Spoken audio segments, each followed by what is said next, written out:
சொந்தமா தையல் கடை வச்சிருந்த ஒரு பெண்களுக்கு சட்டை தச்சுட்டு மீதம் இருந்த கிழிந்த துணிகளை மூட்டை கட்டி கொண்டு வந்து ஊர் எல்லையில இருந்த கருப்பசாமியோட இடத்துல போட்டிருந்திருக்காங்க.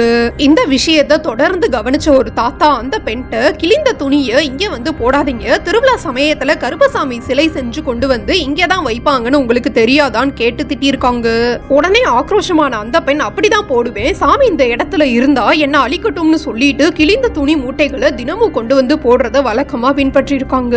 இந்த விஷயம் நடந்து சில நாட்களுக்கு அப்புறம் அந்த பெண்ணோட கணவருக்கு வெளியூர்ல வேலை கிடைச்சதுனால குடும்பத்தோட வெளியூர் போகலாம்னு கிளம்பி இருக்காங்க. அந்த நேரத்துல கணவர் வெளியூர் போகிறதுக்கு முன்னாடி நம்ம ஊர் எல்லையில இருக்க கருப்பசாமியை கும்பிட்டுட்டு தான் போகணும் வான்னு சொல்லி அந்த பெண்ணை துணிகள்லாம் தூக்கி போடுற இடத்துக்கு இருட்டுக்குள்ள கூப்பிட்டு வந்திருக்காங்க.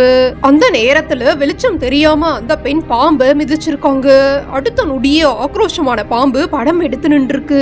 அந்த நேரத்துல ஒரு கம்பீரமான குரல் கேட்டோனே பாம்பு சாந்தமா ஊர்ந்து போயிருக்கு. அந்த சத்தத்தை கேட்டு அரண்டு போன கணவன் மனைவி 2 பேரும் சில நாட்களா உடல்நிலை சரியில்லாம இருந்ததாகவும், அது சாமியோட சத்தம் தான், நம்ம துணியை போட்டு அசுத்தம் பண்ணதுனால சாமி ஆக்ரோஷமா இருக்காங்கன்னு புரிஞ்சுக்கிட்டு கோவில் இடத்த சுத்தம் பண்ணி மொட்டை எடுத்து பொங்கல் வச்சுட்டு வெளியூர் போனதாக சொல்றாங்க.